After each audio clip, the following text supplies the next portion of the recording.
Davis. This is the Anthony Davis Show. Thank you to Troy for the last word of the day. He'll be back, hopefully, on Wednesday next week, and we'll do it all again. And it's a great opportunity to expand your mind, open your mind to a land of words, general knowledge, and linguistics.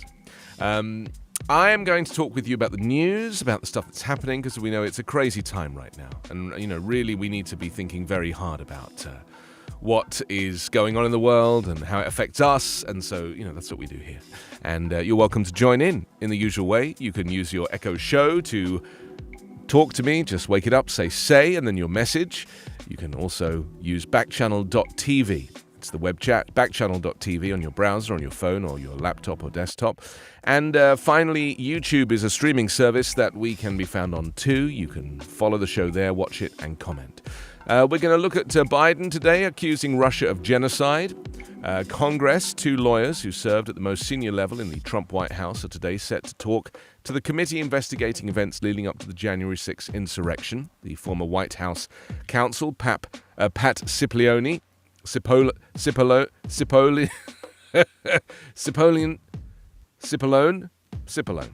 and his one-time deputy, Pat Philbin. They're reportedly speaking to the committee on a semi-formal basis rather than giving a full testimony. So that's happening today. San Francisco police officers faced with a new challenge after stopping an autonomous vehicle with no one inside. Driverless vehicles are forcing law officers to adapt in a new era. And also, on this day, April 13, 1941, the American astronomer Annie Jump Cannon died at the age of 77. The pioneering astronomer invented the stellar classification system and was the first woman to receive an honorary doctorate from Oxford University. So we're going to take a look at her life and all that stuff. Stacey's already in. She said she just got me an Amazon card, the $50 card on Word of the Day. Well done, Stacey. That's great. Trusty Cod is listening, Stark Bedbug is listening, London is in, Renee, and Gliss family, and Profuse Whale. So if you're in and you're listening, or you're in and you're watching, then stay with us here on Backchannel, because, it'd be fun to just, get to know each other. We're going to... Yeah, if you are, if you're as proud of Stacey as I am, for winning the $50 Amazon voucher, then you can send your congratulations to her via your Echo Show, just because she can see your messages as well. So you just have to wake it up, say, and then your message. We're going to look at some of the morning papers now. We're going to go to the Star Gazette to start with. Lieutenant Governor Brian Benjamin arrested and resigns. Should it be the other way around? Resigns and then arrested? This is the second time. The Gliss family say, all right, Stacey, that's wonderful. Stacey says, the first time I've won something. Well, stick with Word of the Day and you will keep winning. The odds are on your side. The Star Gazette, yes, Lieutenant Governor Brian Benjamin arrested and resigns. It says, in the second scandal to overshadow a major New York official in the past year, Lieutenant Governor Brian Benjamin surrendered to authorities on Tuesday on federal bribery charges related to a scheme to funnel illegal contributions to his campaign for the office of New York Comptroller in 2021. He resigned later in the day over what a federal prosecutor said called a simple story of corruption, as Governor Kathy Hochul vowed to keep working to give everyday New Yorkers a reason to have confidence in their state government. Oh, Abby is in. Hello, Abby. Welcome to Backchannel. Nice to see you. I can't see you, but you can see me. But it's great to have you here. Welcome. Just looking at some of the news stories this morning. 5 teens killed in Potter County blaze identified. This was a blaze that happened on Monday morning in northern Potter County in Pennsylvania. The fire broke out just south of New York state line, about 13 miles south of Wellsville. It's pretty terrifying. Smoldering pile of rubble is all that's left of a home on Slingerland Road. The house burned down early on Monday. It killed 5 teenagers and seriously injured 2 adults. Isn't that crazy that a house fire can... do people not have smoke alarms? How is a house fire killing people? The smoke alarm costs like $20. It's so important. Police hunt shooter in New York City subway attack. Police searched for a gunman who opened fire in a smoke-filled subway car in a chaotic rush-hour shooting on Tuesday that led to at least 29 people being injured. The attacker, wearing a gas mask, set off a smoke canister before shooting. He fled the Brooklyn platform in the panic, leaving a subway car filled with screaming commuters and bleeding victims. At least 10 people were shot and 19 others were taken to hospitals for injuries ranging from smoke inhalation to shrapnel wounds. Well, he's on the run, this guy, and I think he's like 65, and they've kind of basically identified who they think it is. Robin has joined us from Nevada. Hi, Robin. Welcome. Police helicopters hovered for hours above the Manhattan-bound N train in Brooklyn's Sunset Park neighborhood as authorities investigated the scene. They found a firearm and smoke devices, but the guy was nowhere to be seen. So I'm sure they're going to catch him. He can't run fast, or far, that is. Okay, let's move on with the newspapers. Let's go to the New York Times, because obviously they're covering this story significantly. City on edge after a subway shooting is the headline, hours after a gunman in an orange construction vest released 2 smoke grenades and fired at least 33 shots on an N train in Brooklyn. Hundreds of police officers were searching on Tuesday for the 62-year-old man whom police officials have linked to the shooting. I was watching Fox News this morning, and I mean, they're really being very disparaging about this whole scenario because, of course, New York's run by a Democratic governor, and they just want to do anything, say anything to kind of disparage the Dems. And they were saying, well, this guy's in his 60s, so he's not going to be able to run very fast, is he? It's so offensive to kind of just assume that if someone's in their 60s, I mean, the guy's done pretty well. He's evaded the law enforcement so far. I don't think his age is really the issue here. Detectives were seeking to question the man, Frank James, about the attack at the 36th Street station in Sunset Park that injured at least 23 people, some of them children traveling to school. 10 of the victims were shot, 13 sustained smoke inhalation or were injured while fleeing. 5 of them were critically hurt. But officials said they were all in stable condition and were expected to survive. The mass shooting, one of the worst outbreaks of violence in the subway in recent history, heightened fears across New York at a time when officials have been confronting a rise in violent crime and struggling to lure riders back to a public transit system, hobbled by the pandemic. I think that this guy, Mr. James, from what I read yesterday, if this is the guy, obviously, he's only a suspect at this stage. But apparently he's one of these people that put a whole bunch of things on the internet, anti-Democrat stuff. And I think that, this is another example of when the division in politics is so extreme and you have the likes of Fox News just disparaging anything that the Democrats are doing. What that does to people who believe that stuff and read it and listen to it and watch it and consume it is it makes them angry and fearful. And it forces them to do stuff, It actually forces them to do stuff that they might not otherwise do. And so there's no innocence on behalf of the networks and the broadcasters who are critical, and people that buy into this stuff. You really have to kind of think very hard about what it is that you say and you put out there in the world and think, is that going to have an effect? Because the problem is there's a lot of dispossessed, angry people with weapons. And I personally believe we are going to see more and more individuals take the law enforcement into their own hands and go on shooting sprees because of the division in politics. I honestly believe that. I said that after the Carl Rittenhouse event, where he killed 2 guys and got away with it on a self-defense charge, Putin calls peace talks dead end and claims focus is Ukraine's east. Yes, this is Vladimir Putin. He on Tuesday said that peace talks with Ukraine had reached a dead end, and he falsely called the evidence of Russian atrocities in Kiev fake, using his first extended remarks about the war in nearly a month to insist that Russia would persist in its invasion. It says, speaking at a news conference at a newly built spaceport in Russia's Far East, Mr. Putin said that Ukraine's negotiating position at the talks, last held in Istanbul 2 weeks ago, was unacceptable. He pledged that Russia's military operation will continue until its full completion. But the operation's goals, he said, centered on the Donbass region in eastern Ukraine, where pro-Russia separatists have been fighting since 2014.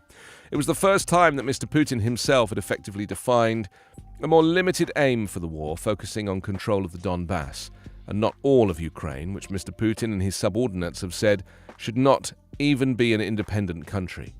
He said, "We will act rhythmically and calmly according to the plan that was initially proposed by the General Staff."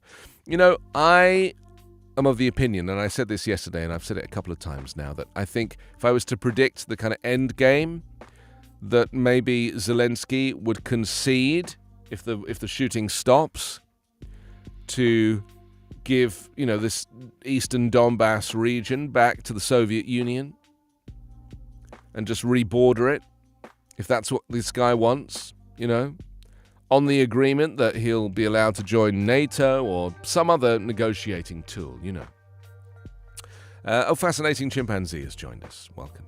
I hope you're finding this fascinating.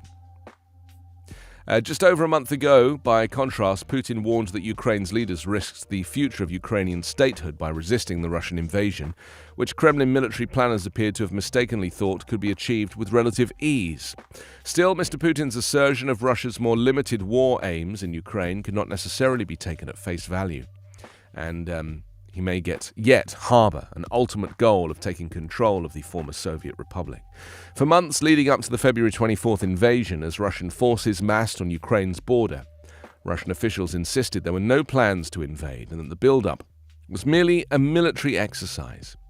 Ukrainian and Western officials have said they expect that Russia, having failed to seize the capital Kiev and most other key cities in an invasion hampered by poor logistics, would soon mount in an intense offensive in the Donbass, where the Russian military have been pouring in troops. That's where it's all going to end up, I think, This whole invasion is going to end up in the Donbass region, and that's really going to be the scene of the major atrocities. And I really hope that they've moved everybody out of there now, Stories behind a landscape of horrors in Bucha. This is more news out of Ukraine, just some terrifying stories now about a mother killed by a sniper while walking with her family to fetch a thermos of tea. A woman held as a sex slave also, and two sisters dead in their home. Images, the most terrifying images, and a photograph of a retired teacher known as Auntie Lida, shot dead in Bucha and found weeks later. This is what people don't realize about Bucha, is that, these shootings happened when the military first arrived. And these bodies were left in place for weeks. But it's so cold there that the bodies were effectively frozen, And so because they were frozen, the Russian military didn't really feel the need to rush to bury them or, anything else. Inflation rate hit 8.5% in the fastest rise since 1981. Yes, it says gasoline prices tied to Russia's invasion of Ukraine added to sharp increases coming from the collision of strong demand and stubborn pandemic-related supply shortages. Fuel prices jumped to record levels across much of the nation, and grocery costs soared, the Labour Department said on Tuesday in its monthly report on the Consumer Price Index.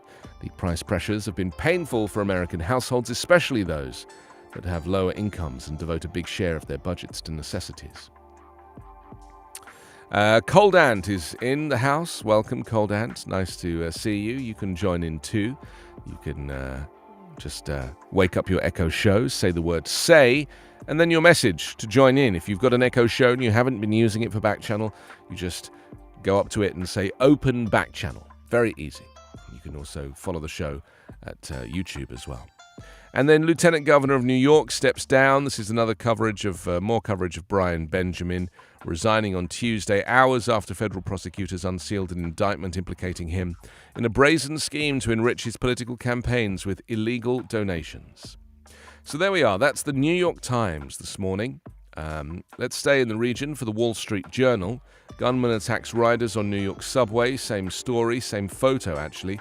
Images of the New York City police launching a citywide search after a gunman shot 10 people, none fatally, on a subway train and platform in Brooklyn. I mean, it's amazing that nobody was fatally shot in such a confined space. And I presume he was using a semi-automatic weapon or similar because, to shoot that many people, you would need something like that. One of those weapons that should definitely have been banned by now. Gainful Duck has joined the show as well. Thank you, Gainful Duck. Welcome. The Wall Street Journal also leads with inflation hits 40-year high, reaching 8.5%, is the headline here. Oil and gasoline drive surge in energy costs, and as price index rises at fastest pace since 1981. So there we go. Commodity market swings snarl real-world businesses, it says. A rally in commodities prices more intense than anything seen in the modern trading era is shaking the markets, meant to ease the flow of raw materials around the world. Wild swings in futures markets are complicating business for people and companies who actually produce and use natural gas, zinc, or soybeans, to name a few. They're driving speculators and others from the market. I mean, there's going to be a rush on food soon. I hope you're aware of this. I mean, soon there will be no food to eat. I'm telling you, it's going to affect food supply around the world. And this is going to be a real problem. Whatever it is that you're used to eating now, don't get hooked on it because it's going to change. There's probably not enough coverage of this, but there is so much going on now because of the pandemic and because of the supply chain and because of inflation and because of the war. There's all various things that contribute to it. But there's going to be a worldwide food shortage. We've been consuming too much and they can't make enough. The crops are affected.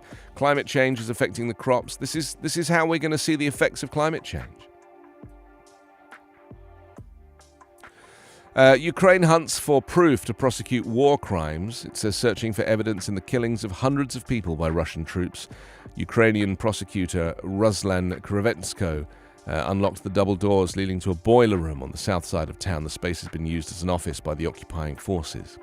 2 weeks after Russia's retreat from areas around the Ukrainian capital, local and national authorities are embarking on a wide-ranging probe of alleged war crimes, with the aim of building cases strong enough to persuade an international court to hold the Kremlin and its soldiers responsible. Yeah, I mean, there's a lot of questions as to, how that will play out. What are the odds of actually getting the likes of Putin and his people into a courtroom? But they say, don't speak too soon because it did happen before. It happened with... Didn't Milosevic end up in The Hague? I think he did. This is the point. These people, eventually, the law does catch up with them, And that was fascinating watching that trial because it was televised and he was really not in a good way, was he? Putin says peace talks reach dead end and vows to fight on. I mean, I'm not even convinced that Putin really knows the extent of the atrocities that have been committed in Ukraine, because the information that he's getting is also very different to what we are seeing. It'd be interesting to know what he actually knows and what he's actually saying and whether or not the two tally.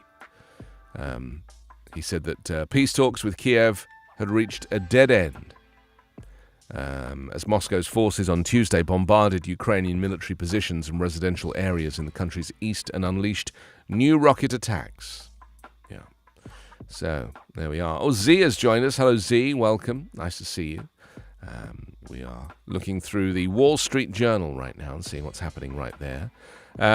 Let's jump on to let's go to North Carolina now. For the News and Record. Mask rule for planes and trains still up in the air, is the headline. The federal requirement to wear masks on airplanes and public transport is scheduled to expire next week, and airline executives and Republican lawmakers are urging the Biden administration to let the mandate die. Well, the fate of the rule and consideration of an alternative framework of moves to limit the spread of COVID-19 was under discussion on Monday within the U.S. Centers for Disease Control and Prevention. Officials described it as a close call.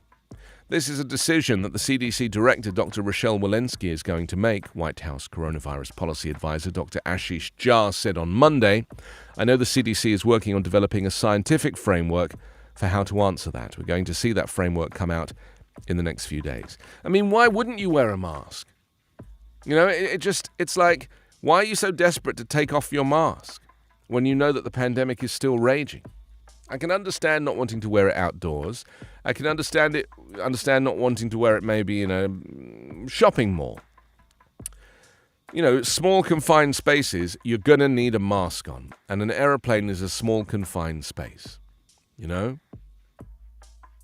Jha said that extending the mask mandate is again on the table.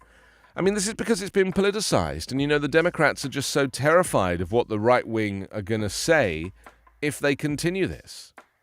And so they'll just use it as collateral. With the midterms coming up, it all becomes about politics, not about public health or public safety. The administration gave the rule a 1-month reprieve in March so that public health officials could have time to develop alternative methods of limiting the transmission of COVID-19 during travel. The mask mandate is the most visible vestige of government restrictions to control the pandemic and possibly the most controversial. A surge of abusive and sometimes violent incidents on aeroplanes has been attributed mostly to disputes over mask wearing. And the dispute invariably comes from somebody who is a, Republican, who starts having a go at somebody who's wearing a mask and saying, "What are you wearing that for?" Will Moritz says, "Ciao." Ciao, Will. Thank you for joining us on YouTube. Nice to see you. There you can see on the front of the News and Record. Mask rule for planes, trains, still up in the air. Thank you, Carla. Appreciate that. Also on the front of that newspaper, study climate change made 2020 hurricanes rainier.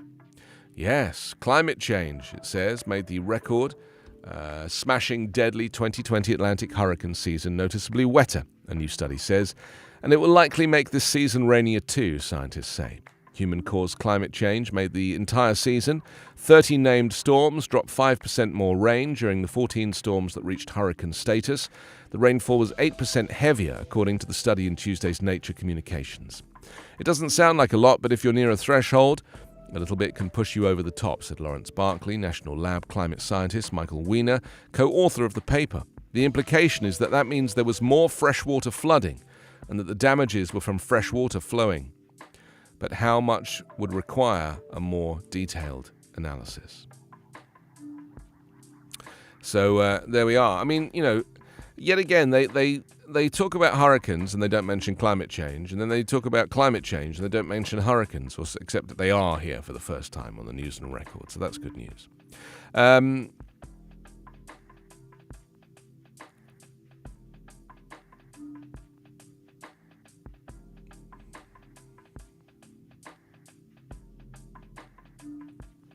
Well, let's listen to a clip now from a prediction 10 years ago of how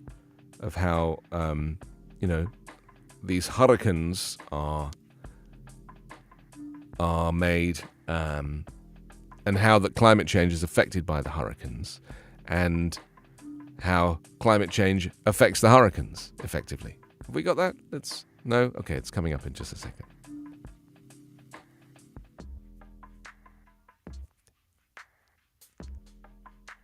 I think this is from PBS. Here it is. That's a big signal. During between the temperature of the ocean. What is the connection between how our planet is changing and the increased intensity of hurricanes? So hurricanes operate off of a difference between the temperature of the ocean and the temperature of the atmosphere. And as we add greenhouse gases to the atmosphere, that temperature difference increases. And that tends to make hurricanes more powerful. That hurricane power during the period of really good observations from about 1980 until now has roughly doubled in the Atlantic. That's a big signal. Now the question is, why has that happened? And the fact that it's so beautifully correlated with sea surface temperature gives us a little bit of a leg up, because it's easier to ask, why is the sea surface temperature increased? Is there ever going to be a point in science where we can say the human signals that are causing our planet to change are the dominant influence in why hurricane intensity is increasing? I think we reached that point in the Atlantic myself. Not all of my colleagues agree, but I think there's a strong anthropogenic signal in Atlantic hurricane power. Now, one has to be very careful because of two things. First of all, Atlantic hurricanes only constitute about 12% of global hurricane activity. Most are actually in the Pacific and Indian Oceans. The other thing is that what matters to people is not the number or power of hurricanes in the Atlantic, but the number of landfalls of intense hurricanes in the North American region, including the Caribbean.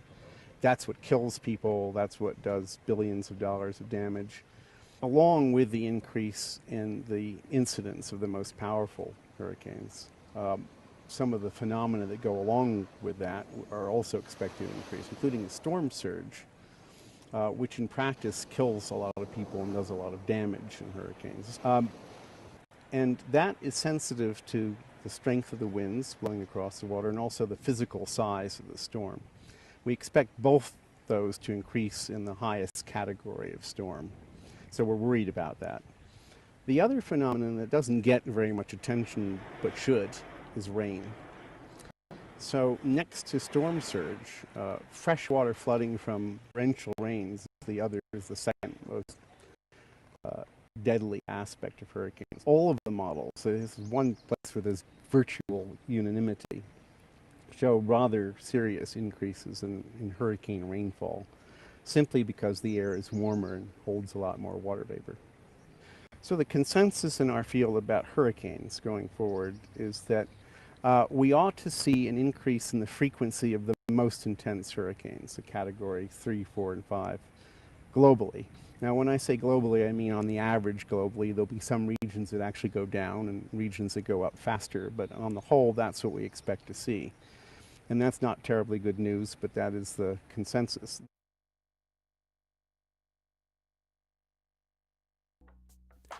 So there it is, and that's advice from a decade ago, which applies today. And it's as if we've had the blinkers on for a decade. That was Kerry Emanuel, the professor of atmospheric science at the Massachusetts Institute of Technology, studying the effect of greenhouse gases on hurricanes.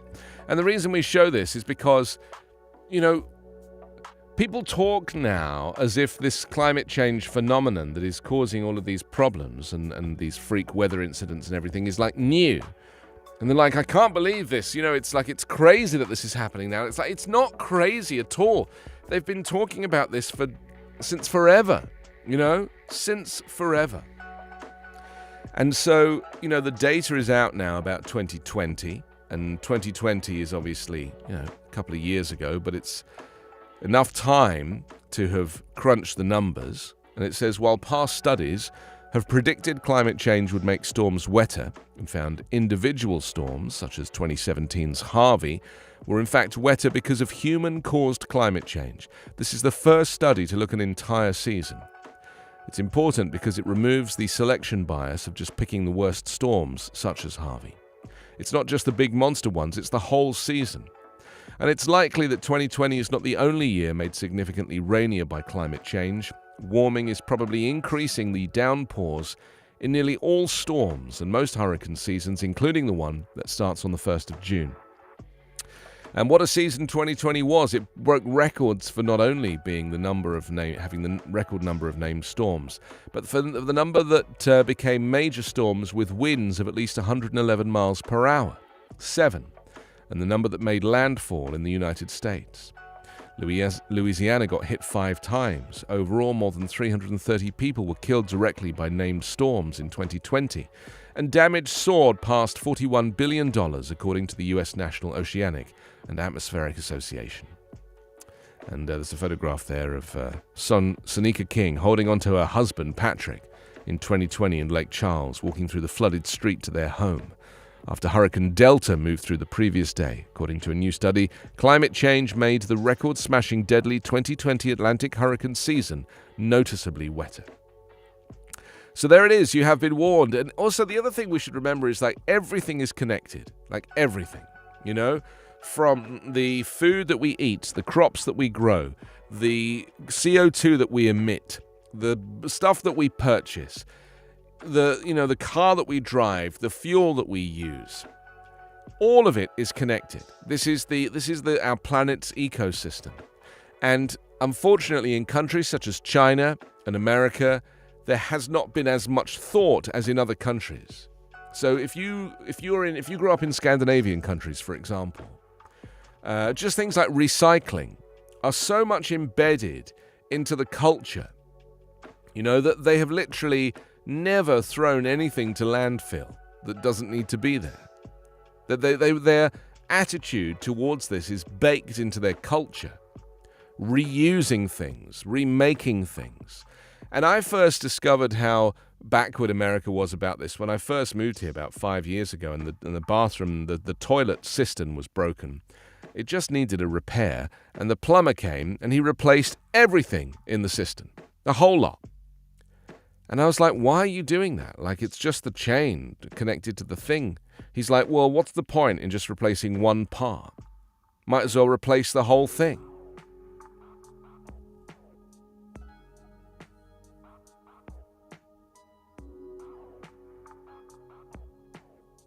Well, I think a lot of the jobs that don't exist now because, of not repairing televisions and the like, have been replaced with other jobs, like cell phone repairman is now a thing that never used to be a thing, Telephones never broke. I mean, that's the funny thing about the old-fashioned telephone, the kind of handset with the spin the dial thing. They just never broke. They were built, to last.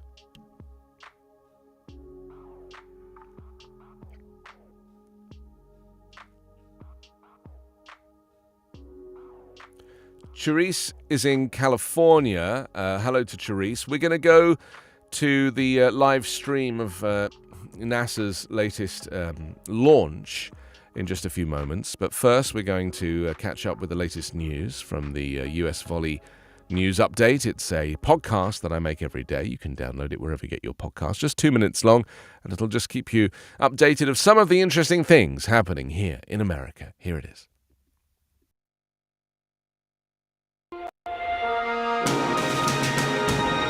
It's Wednesday, April 13. From the Volley Network, this is your daily US News Update. I'm Anthony Davis. US President Joe Biden unveiled plans on Tuesday to extend the availability of higher biofuel blends of gasoline during the summer to curb soaring fuel costs and to cut reliance on foreign energy sources. The move, announced during a trip to an Iowa ethanol plant, represents the administration's latest attempt to tamp down inflation, which hit a new 40-year high on Tuesday. Biden's poll numbers have sagged under the weight of higher consumer costs, and inflation is seen as a significant liability heading into the November midterm elections. The decision represents a win for the US corn lobby by likely expanding demand for corn-based ethanol and a setback for oil refiners, which view ethanol as competition. Meanwhile, Oklahoma Governor Kevin Stitt on Tuesday signed a bill that makes it illegal to perform an abortion in the state, except in medical emergencies, penalizing those who do with up to $100,000 in fines and 10 years in prison. The legislation, which is one of several anti-abortion measures advanced by the state's Republican-controlled legislature this year, will take effect this summer unless it is blocked in court. If it takes effect, the ban will widen a swathe of the country where there is little to no legal abortion access. Oklahoma has become a frequent destination for Texas women seeking abortions since the larger neighboring state in September banned abortions for pregnancies from about 6 weeks, before many women even know they are pregnant. Your daily US News Update is part of the Volley Network. To hear my live daily morning show, ask your Amazon Echo device to open Backchannel. There it is, the US News Update. Get it wherever you get your podcasts. Now, we were talking a little bit about this launch the other day. Do you remember we mentioned that there was this launch that was going to go to the International Space Station, and there was concern about Russia obviously not being available to kind of be involved. And of course, that turned out not to be the case because they safely brought back one of the American astronaut who was with the 2 Russian cosmonauts, and they landed in Kazakhstan. Well, what we have here is the ISS live stream from aboard the International Space Station as it circles the Earth at 240 miles above the planet on the edge of space in low Earth orbit. And we're going to just take a look at some of the pictures to see of what it is that they're actually doing up there now that successful launch happened only yesterday. And in the meantime, the Dayton Daily News, I believe, has some information about it. Here it is, yes. On the front page of the Dayton Daily News, hurtling through space at fantastic speeds, 250 miles above the Earth's surface, private astronaut Larry Connor said he's been so busy with scientific research he hasn't had much time to drink in the most spectacular views of the planet. Well, of course, there was 3 of these very wealthy people that went up. This is, why we were. This is why we were kind of able to, why they were able to kind of go up there and enjoy the views, is because they paid for it. They paid a fortune. So at 12:23 p.m. on Tuesday, a local businessman and philanthropist, Connor, he participated in a live Q&A during a break from his work aboard the International Space Station. He's 72, and he's the pilot of this 4-person Axiom 1 crew that blasted off from Cape Canaveral in Florida on Friday and arrived at the space station on Saturday morning. And so if you're in Idaho right now, have a little wave, because currently the ISS is over Idaho. You can see the images there. Is this music coming from the space station? Is it? This is the NASA music that they accompany the ISS video feed with. That's wonderful. It's because it's very fitting. I agree. I mean, I think this is really, where it's at now. Just have a little listen to this for a second.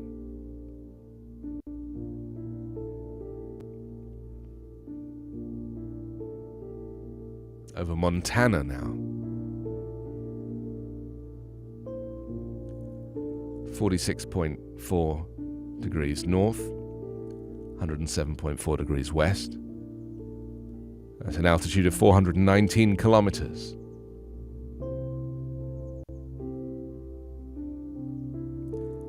And doing 27,000 kilometers an hour, the International Space Station.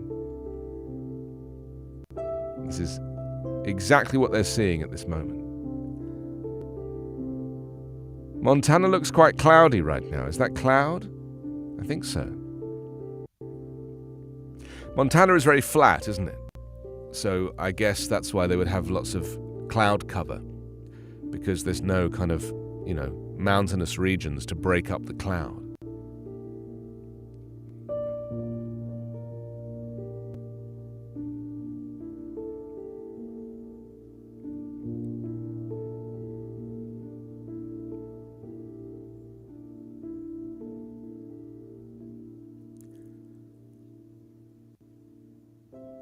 But we're just watching cloud now. It's kind of fun. I'm very happy with this. I think we should leave it in, and I'll continue our newspaper reviews as we fly over Montana. I'll tell you a bit more about this first all-civilian flight. Connor on Tuesday provided an update about his experience so far. He answered questions during a 10-minute live broadcast played at the Boone Shoft Museum of Discovery's Planetarium. Boone Shoft staff asked Connor questions from children and other visitors, and some of his family members and loved ones were in attendance, including his wife and son and granddaughter. It's very interesting, isn't it? I really feel like, this is something that people don't really kind of can't really get their heads around. The fact that, whilst we're down here, there is that stuff going on up there, all the time. There's people up there all the time. I sometimes think that about aircraft. There's normally around, I think the average number of aircraft in the sky at any one time is between like 10 and 12,000. So if there's 12,000, let's say there's 10,000, it'll be easier for me to do the math. If there's 10,000 airplanes in the sky, let's say each airplane averages 200 people, then at any given time, 200 times 200 times 10,000, 2 million people. At any given time, there are 2 million people in the sky above the planet. Had a little help from Siri just then. It's very subtle. I don't know if you saw me do it. But isn't that interesting? You know, if we take those mean averages, if you're in North Dakota, give the International Space Station a little wave right now, as you can see it right there. Right there. These lovely tunes that they play as it flies overhead. Hi again to Will. Will saying Bing. Hi, Bing. Wendy's dropped in. Hello, Wendy. Welcome to Backchannel. Tough Peacock is here from California. Beverly is in as well. Luke has joined us. Stacy had to go and see Tracy. Broad B and Charisse and Z and Cold Ant and Gainful Duck. Thank you for joining us here on Backchannel on this Wednesday morning. It's April 13 as we're looking at the live view out of the International Space Station. This is after these wealthy individuals went up and have spent, how much did they pay each? It was like 50 million or something, wasn't it? Something crazy. The trip is not about space tourism, they say. He said the crew has been working 14-hour days and are conducting what they hope will be groundbreaking research. Oh, that's crazy. You pay $50 million and you're made to work a 14-hour day? I mean, I could have found you a better deal than that, Connor. Connor partnered with the Mayo Clinic and Cleveland Clinic and brought along heart cells to study. Experiments focus on heart function and aging disorders. Connor said on Monday that he spent 5 hours with his arms in a life sciences glove box transferring cells. It's tedious work but very important. He answered questions from young museum members about zero gravity and whether he had any trouble sleeping. He said zero gravity takes some getting used to, but it's one of the highlights of the trip. And he did flips and hung upside down to demonstrate the effects of weightlessness. He's been sleeping in the Dragon Endeavour spacecraft. Connor also said the views from the cupola give a fresh perspective of Earth. Yes, the cupola is that glass dome that's, they have a few of them, don't they? Currently over Ontario, doing 27,595 kilometers an hour. See the cloud is starting to break up a little bit now. A lot of cloud cover. Blame the climate change. It's wonderful, isn't it? I mean, I really feel like we are blessed to have access to these kind of images, you know? It's a reminder that the hell that's going on here, you know, especially if you consider the war that's underway and all the craziness, this view and this perspective, this renewed, refreshed, top-down perspective where you look down and you just see the bigger picture. So it's a very important vantage point. It's very necessary to remind ourselves. And I suppose that's why people, you know, who have belief systems in religion, by kind of putting God and God's perspective at the forefront, enables all of the chaos on earth to seem less crazy. So I suppose this is similar. There's a kind of ethereal theme here, you know. Looking down on ourselves as opposed to looking head on.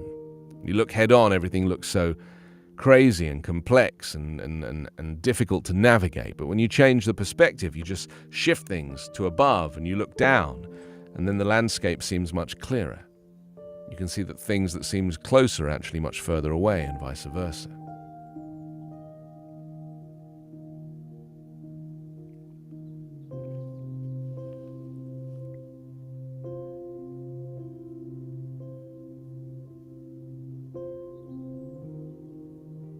The Dayton Daily News is advertising the Air Force Navy offer that is offering bonuses to attract talented enlistees. Yeah, squeeze between a shrinking number of eligible recruits and growing competition from civilian employers. The Air Force and Navy offering new recruits thousands in new incentives to boost enlistment numbers. Zeroing in on a few key jobs, the Air Force added 6 skills to its fiscal year 2022 initial enlistment bonus program on Monday for 4 or 6 year contracts in certain hard-to-fill job specialities. So, there we go. Interesting. I'm surprised, actually. I mean, I just think sometimes, especially during the pandemic, like if you lose your job, and I think a lot of people are probably heading towards the military, the Air Force or the Navy. Pandemic in focus for those running for Ohio governor, it says. The Dayton Daily News asked the Republican and Democratic candidates for governor on the May 3rd primary ballot where they stand on 5 major issues, including COVID-19. The Democratic candidates, John Cranley and Nan Whaley. The Republican candidates are Governor Mike DeWine, Joe Blindstone, Ron Hood, and Jim Renacci.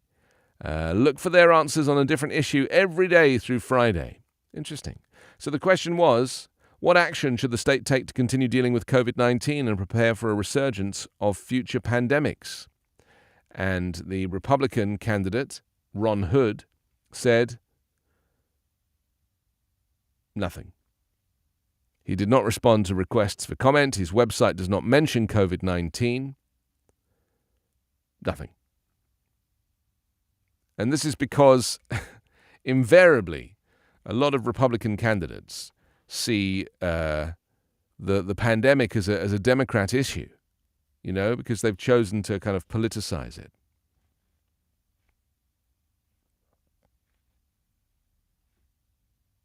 So, that's what we're left with. Where's the tunes gone? Where's our lovely...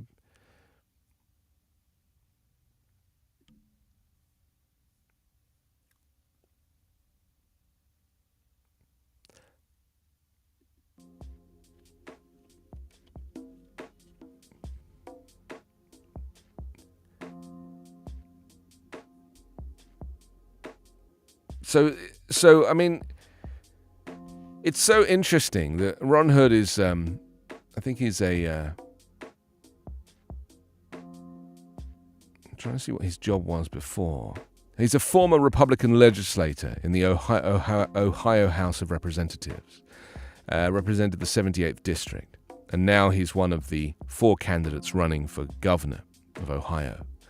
And yeah, I think, what a lot of them do, their strategy is to not answer any question and not take a position on anything. Because the fear is if they take a position, then they're going to alienate some people and they'd rather just be the Republican candidate, But it's kind of interesting. He's a kind of lifelong conservative. He's a member of the National Rifle Association, obviously. And he's been a marketing consultant. That's basically been his job. And in terms of political experience, he's been a candidate for a lot of things and not had a huge amount of success, but he's certainly been a candidate. So he's very handsome, yeah, he really is. What a beautiful looking man. So at least he's always got his looks that he can fall back on, In the event of everything going horribly wrong, at least he can fall back on his looks. At least he shows enthusiasm. That's what I would say about him. That's a very enthusiastic face. It looks like he's just seen his parents getting out the shower together. Certain Elephant has dropped in. Careful Bobcat is here as well. Welcome. Flashy Quagger. Colton and Loudon and Wendy and Tough Peacock and Beverly and Luke. Welcome to Backchannel. Thank you for joining us on this Wednesday. It's April 13, 10:23 here on the West Coast, 1:23 Eastern. We started a bit later today because we have word of the day happening, you know? And so we're here now. And Stacey won $50 in Amazon vouchers on Word of the Day. And you can too, next Wednesday, same time, from 9 a.m. here on the West Coast, 12 o'clock Eastern. We're looking through some of the morning papers. Let's jump to the Springfield News Sun now. Demand for teen workers soars amid labor shortage. U.S. teen jobless rate is lower than it was just before the pandemic, as companies across the nation are struggling to find workers. High school students are in high demand. So, you know, there are some benefits, effectively, to, the pandemic coming and going. And that is that wages have risen, because in order to get people back to work, the employers have had to start paying people a fair wage. Ohio's overall unemployment rate has dropped to 4.2%, approaching the pre-pandemic low of 3.9 in 2019. National unemployment for teens aged 16 through 19 has fallen below pre-pandemic levels to 9.6% in July last year, from 11.5 in February 2020. So there we go. Interesting. So that's the Springfield News Sun. Let's move on to the Tulsa World for Oklahoma. Oklahoma's been in the press the last couple of days. Oh, yes, Joe Biden. Let's just go back very quickly to the Springfield News Sun. Joe Biden has waived the ethanol rule in a bid to lower gas prices. It's with inflation at a 40-year high. Biden journeyed to corn-rich Iowa on Tuesday to announce a modest step aimed at trimming gasoline prices by about $0.10 a gallon at a limited number of stations by waiving rules that restrict ethanol blending. I mean, this is such a stupid idea, in my view, because what it does is it actually increases, planet-harming climate change, and it really is only saving the tiniest amount of money. The reality is that refineries are making a fortune here. You know, the profits are bigger than ever. And what he really needs to do is go after these companies. He needs to call a meeting, bring in all of the refineries, the Essos and the Shells, and the various, gas companies, and talk to them about what's fair in terms of profit,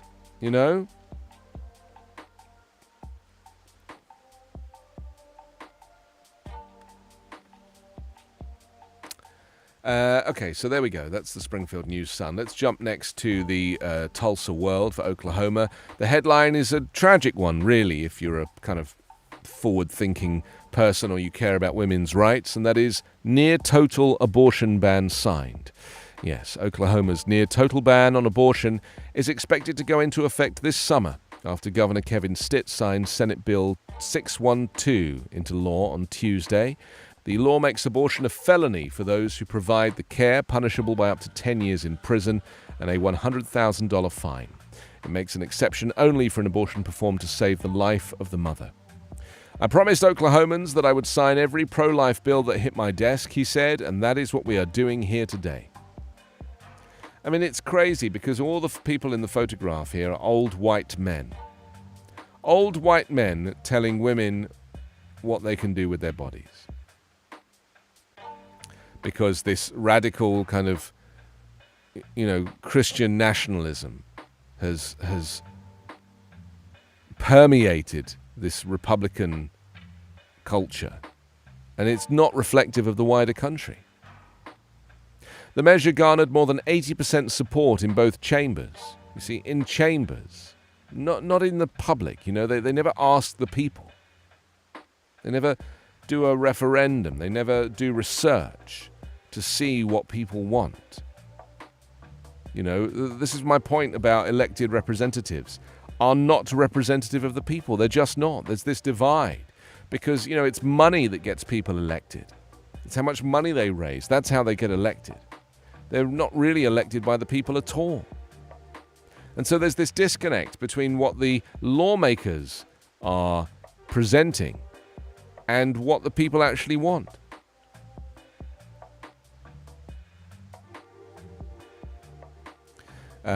He said Oklahomans overwhelmingly support protecting life. I mean, this is also a misnomer because the babies at this stage are not viable. So there is no life yet, you know? And so all of the clinicians will tell you that, when women don't even know they're pregnant, the baby is not viable. He said, we want Oklahoma to be the most pro-life state in the country. We want to outlaw abortion in the state of Oklahoma. He said he knew the bill would be challenged immediately by liberal activists from the coasts. This is a wonderful day, said Representative Jim Olson, the House author. This is an historic day. This is the day that the state of Oklahoma says we value all life, born and unborn. I mean, it's just so antiquated. You know, I'm not trying to put my views onto you. You can have your views. If these are your views, then so be it. But it's so antiquated. Roe v. Wade has been around since 1973. That is 48 years.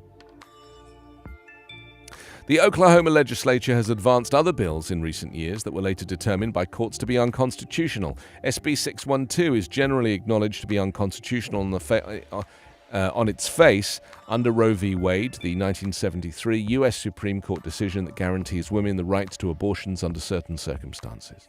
And so this law will be challenged, you know? But they don't care. They just want to make the law. They don't care that it's going to be challenged, and they don't care it'll probably be overturned. But they want to be seen making the law because they think that this is going to be good for their re-election chances. You know, it's like nothing is real. Nothing is real. Everything is phony. Tax cut measures advance in panel. House Bill 3349 would temporarily cut sales tax on groceries in Oklahoma. Vote now for your favorite business, also on the front of the newspaper. An Arizona nonprofit to run new 988 mental health line. Kind of cool, isn't it? So,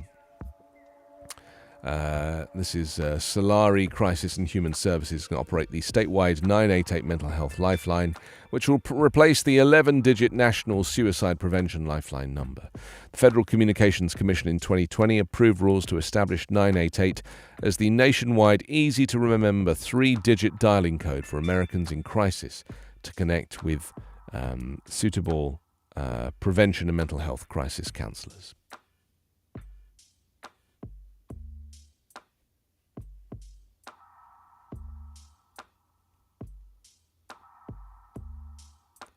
Wow. So since we've been talking and since we've been watching the International Space Station, should we put it back up again? Is it worth seeing it again? It has now crossed from America. It was in Montana and earlier, and it has now moved across the Atlantic and over Spain.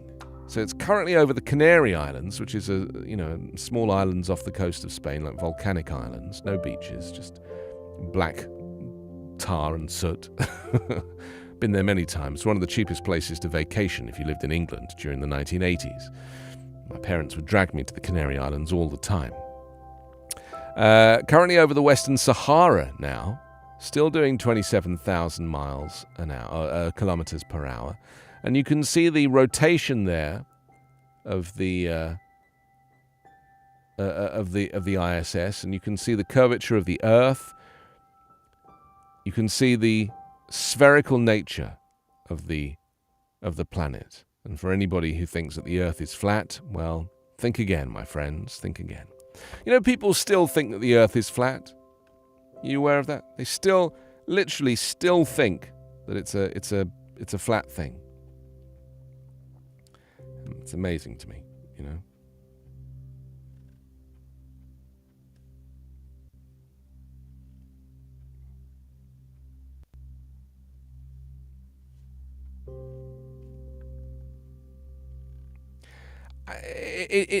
I love the fact that we call them flat earthers, like it's become a whole thing now. You know, the idea that that can be your opinion. You're just a flat earther. I mean, I've never really engaged with flat earthers. I would really like to. I'd really like to hear the argument, you know. Eric has joined us from Alabama. Welcome, Eric. Raspy Buffalo is in, Different Elephant and Beverly and Certain Elephant and Careful Bobcat. And Careful Bobcat is joined by Flashy Quagger, Colton, Loudon and Wendy. Tough Peacock and Beverly and Luke. Thank you all for joining us here on Backchannel as we fly overhead with the International Space Station. And I think Kayla Barron is one of the astronauts there. Raya Chari is one of the astronauts, as you can see on your screen right now, at the bottom there. And Thomas Marshburn is another of the NASA astronauts, all aboard the International Space Station. And Sergei Korsakov, he's one of the Russian cosmonauts. And it's nice to see that NASA are showing a "We Stand with Ukraine" sign. I'm sure that Putin is loving that right now. Denis Matveev, or Matveev. My screen is so small I can't actually read that because it's so tiny. Let me make it a little bit bigger. There we go. And Oleg Artemiev. He's one of the Russian cosmonauts as well. So they're currently over the Savalyu, which means that they haven't quite got a location. Oh, they're heading for North Africa. I mean, I didn't realize it moved so fast. No wonder I've never been able to see it. Because there is an app, isn't there, where you can use the app to kind of look up and get the location of the ISS. And I would love to see it up there. It's at 419 kilometers high. What is 419 kilometers in miles? I think it might be 260 miles. That was another subtle Siri moment just then. 260 miles above the Earth. Traveling, what is 27,000 kilometers an hour in miles per hour? Oh, it's 16,000 miles an hour. So 27,000 kilometers an hour is 16,000 miles per hour, which is basically the speed that people travel on the 405 at 3 o'clock in the morning here in Los Angeles. Interesting. Okay, let's go back to some of the morning papers and get our heads around what's happening there. I think the last one, or the last few, the Meadville Tribune for Pennsylvania leads with choosing to ban, anticipating a landmark Supreme Court decision. States have been moving to restrict access to abortion. I mean, the crazy thing is, because the court is stacked conservative, they're basically expecting the Supreme Court to ban abortion and to overturn Roe v. Wade. That's what they are expecting to happen. It's insane. State House passes bill designating sports by sex. Critics say it discriminates against transgender women, on the front of the Meadville Tribune. Future of abortion access in state uncertain, it says. May reverse the constitutionally protected right to abortion. It wouldn't result in an immediate ban in Pennsylvania. I mean, I think what they'll end up doing is they'll just say, okay, it's down to the states. That's what the Supreme Court will do. They'll probably just refer it to the states. And consequently, if you want an abortion, you basically just have to come to California. Tanker truck crashes into Conneaut Lake Dental Office, on the front of the newspaper. And representative backs repeal of old frozen desert law. That's the Meadville Tribune this morning. For Pennsylvania. Let's go to the Republican Herald now. They lead with rail car jumps tracks, no injuries reported in Tamaqua incident. Gunman in New York City escapes, police focus on van renter. Interesting.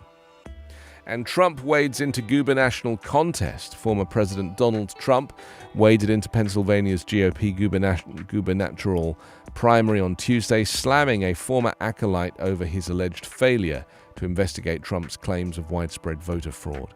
Trump's attack prompted another high-profile candidate to reconsider his decision to drop out of the race. Bill McSwain, who spent nearly 3 years as the top federal prosecutor in Philadelphia under Trump, has been seeking Trump's endorsement.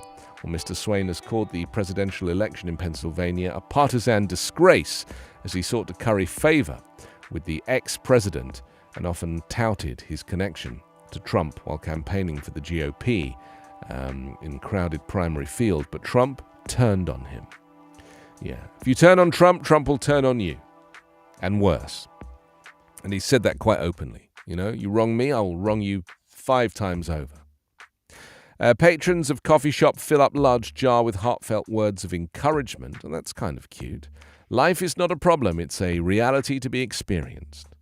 That sentiment was written by an anonymous author on a note card and deposited into a large glass jar at Pressed Coffee and Books in Pottsville.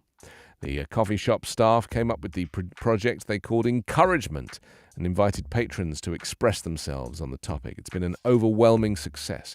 Such a lovely idea, isn't it? What a lovely story.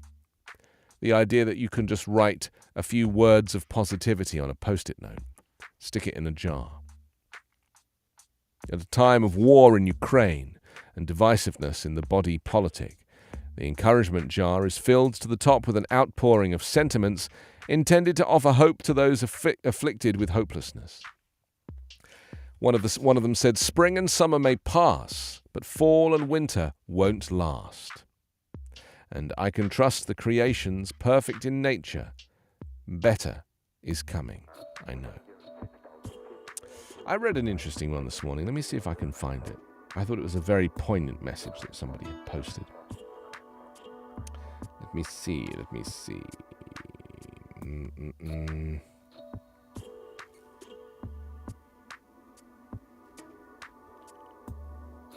was by a journalist, actually. And her name's Andrea Juncker, or Juncker, possibly. And she posted one that said, "Journalism 101 rule." I really like this. Carla, you're going to love this. This applies to like American journalism. If someone says it's raining and another person says it's dry, it's not your job to quote them both. It's your job to look out of the window and find out which is true. Now, more than ever. And I thought that was very special, you know, because fundamentally, this idea that you should be able to kind of work out what's true by watching all news channels. It doesn't work like that, It just doesn't work like that.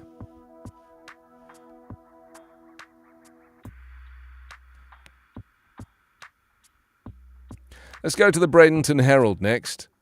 For Florida, as you know, we love Florida on this show. DeSantis signs bill to address decline of fatherhood. Man, oh man. I mean, why? Why, oh why? Just scroll down to the little girl that's in this picture, Carla. She's holding Ron DeSantis' hand. She really's got the right idea. The little girl in the pink dress. She's her face really says everything about this story. As Governor Ron DeSantis signed a wide-ranging bill on Monday aimed at supporting fathers and children by connecting men with career services and boys with mentorship. The bill was a priority for outgoing House Speaker Chris Sprouse, who earlier in the year declared that Florida had a fatherhood crisis. The bill, HB 7065, directs millions of dollars to initiatives meant to support men in being parents, such as having case managers help fathers find jobs and transition from prison. Money will also go towards distributing information about effective parenting, including a media campaign that hopes to use public figures and influencers as spokespeople. About $70 million has been appropriated for the project in Florida's budget for the upcoming fiscal year, which DeSantis has yet to sign. If you look over the many decades of one of the worst social trends, it's been the decline of fatherhood, DeSantis said on Monday while holding the hands of his two daughters. Some of the funding will support grants for non-profit organizations like the one run by Tony Dungy, the Pro Football Hall of Fame coach of the Tampa Bay Buccaneers. So there we are. DeSantis and his white male friends explaining how being male and white and a father needs an injection of $70 million, which he will be distributing amongst his white male friends, provided that they influence him and his campaign on social media. I hate to be cynical, but to me that's what it looks like. He's basically buying votes.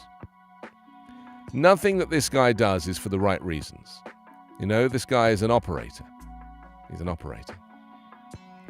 Florida judge signs off on 24-hour abortion waiting period, it says after nearly 7 years of legal battling. A Leon County Circuit judge has approved a 24-hour waiting period for abortions in Florida. Judge Angela Dempsey issued a ruling on Friday that upheld the constitutionality of a 2015 law that called for women to wait 24 hours after initial visits with physicians before having abortions. Dempsey indicated during a hearing last month that she would uphold the law, but did not issue the ruling until Friday.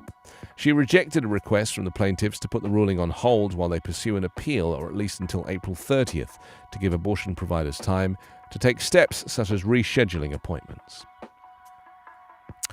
Florida Senator pushes special session on property insurance. It says Senator Jeff Brandes said on Monday he's got enough signatures from state legislators to begin the process of calling a special session on Florida's property insurance woes without the sign-off of legislative leadership. Okay, there we are. So that's the Bradenton Herald for the Florida area. Let's look at the St. Lucie News Tribune now. Yes, they have a story about bird flu spreading to 12 counties in Florida. This is a highly infectious new bird flu strain. It has spread to 12 Florida counties, and biologists estimate there are several thousand cases, according to the Florida Fish and Wildlife Research Institute. The outbreak is affecting the state's wild bird population, from ducks to vultures and 6 bald eagles, according to the U.S. Department of Agriculture data. We are still tallying to get an exact number of confirmed cases, but we estimate the total to be several thousand. It's the new strain of the highly pathogenic avian influenza was first documented in the U.S. last year, and in Florida this January, after a hunter killed a blue-winged teal duck in Palm Beach County, according to the Institute.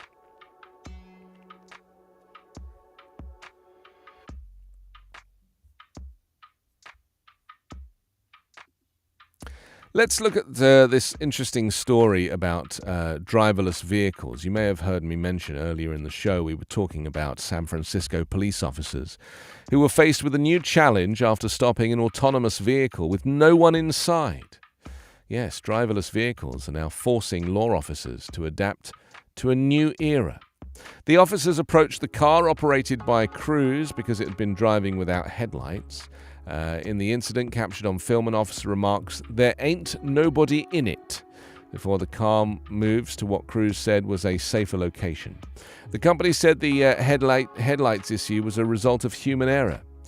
Cruise, which is owned by General Motors and developed self-driving technology, has been testing autonomous vehicles in the US. Earlier this year, it started allowing members of the public who join a waiting list to hail free nighttime rides. Cruise tweeted, "Our AV yielded to the police vehicle, then pulled over to the nearest safe location as intended. An officer contacted Cruise personnel, and no citation was issued." The company has produced a YouTube video for law enforcement and other first responders, setting out how they should interact with AVs, autonomous vehicles. It says in the video that the vehicles have microphones that can identify the sounds of sirens. The autonomous vehicle can detect lights and sirens, and so it will come to a stop. Well, the video explains that officers should call a dedicated phone number to reach the company's escalation team before approaching a vehicle. For example, the escalation team can do a number of tasks remotely, including unlocking the vehicle and ensuring that the vehicle remains in a safe, stationary position. Driverless car glitches have inevitably cropped up as technology develops, including the experience of people living in a quiet San Francisco street who were deluged with an influx of self-driving vehicles. While other car giants, including Elon Musk's electronic car company Tesla, are working on their own driverless technology. So, there it is.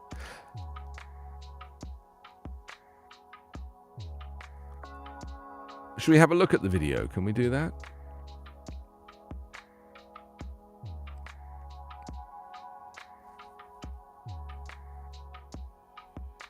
Let's see the video of the car driving autonomously, and somebody, the police officer pulling over the car because of no lights.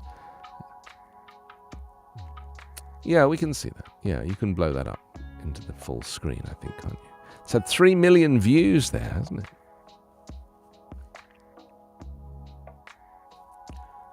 I can't hear anything at the moment. Can you play that video?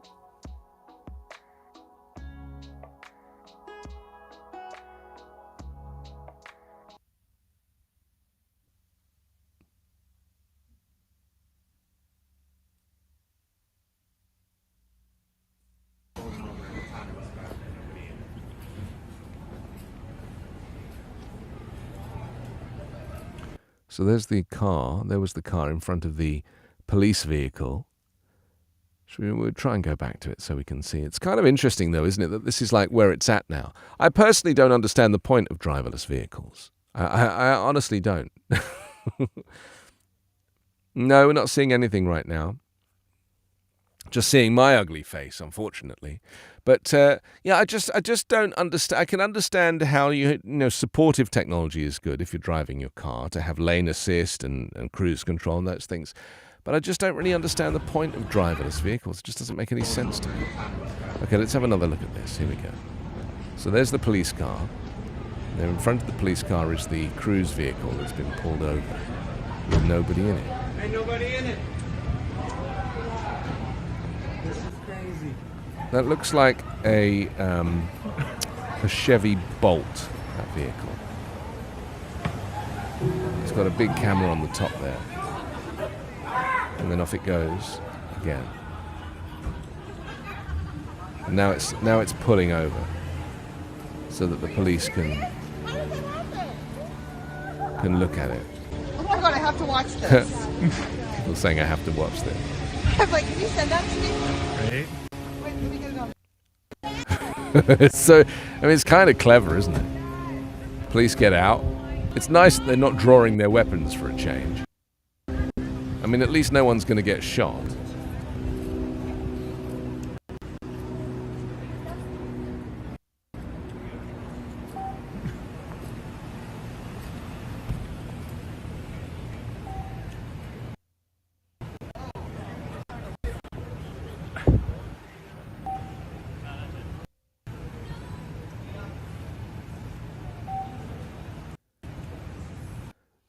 Well, of course they don't know what to do, because I mean it's like it's one of these situations, isn't it, where you're like faced with, faced with nothing.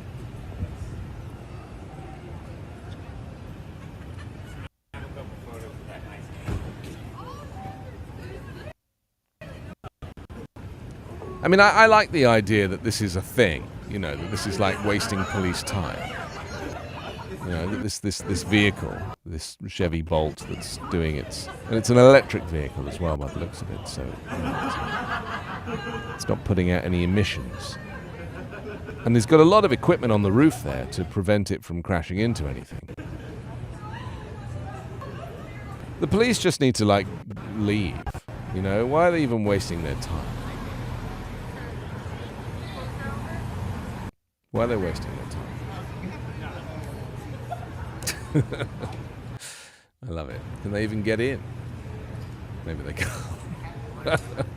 It's so good. I mean, I really feel like maybe we should just have autonomous vehicles just to fox the police, So it becomes like a cat and mouse thing, where the police are constantly chasing vehicles that are breaking the law by speeding or having a brake light out, but there's nobody in them.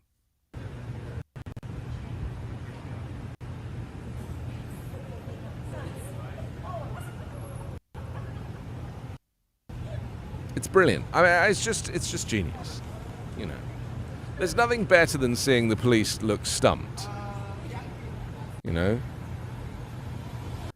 really know what to do. They're going to break into it. Who knows? So there we go. That's one of the more entertaining stories that has presented itself recently. Ray's dropped in. Hello, Ray. Oh, Charisse says, I'd like to stay, but I have to go back to work now. Bye-bye. Thank you. Thank you, Charisse. It was great having you on the show. Ray's here, Right Elephant's here, Shocking Ant, and Eric for the first time from Alabama. Welcome, Eric. Nice to see you. You can see me. I can't see you, but it's great that you're here. If you want to talk to your Echo Show, wake it up, say the word say, and then your message. And then you can chat to me without touching the device. Very clever. So in the last couple of minutes, I just wanted to mention we always have celebrate somebody, a great American, a great female. And on this day in 1941, it was Annie Jump Cannon, the American astronomer who died at the age of 77. She's a pioneering female astronomer. She invented the stellar classification system. She was the first woman to receive an honorary doctorate from Oxford University and known as the census taker of the sky. She was a brilliant astronomer that revolutionized the way scientists classify stars. Not only did she develop the important Harvard spectral system, but she also classified around 350,000 stars manually. And she became the first woman to receive a Doctor of Astronomy degree, and the first woman ever to receive an honorary degree from Oxford. And in 1931, she became the first woman to be awarded the Henry Draper Medal of Honor from the National Academy of Sciences. And so we are celebrating her today. She was born in 1863. She died in 1941, known as the census taker of the sky.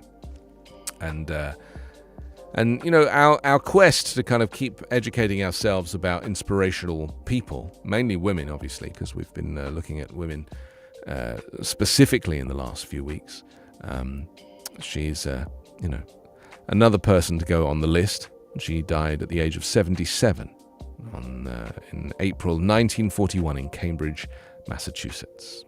So there we go, Annie Jump Cannon. Listen, thank you for joining me today. I've very much enjoyed you. Kong Hale has just dropped in for the first time from Texas. Welcome. Maybe we'll see each other tomorrow here on Backchannel. Stay with us now, though, for your pal Hal.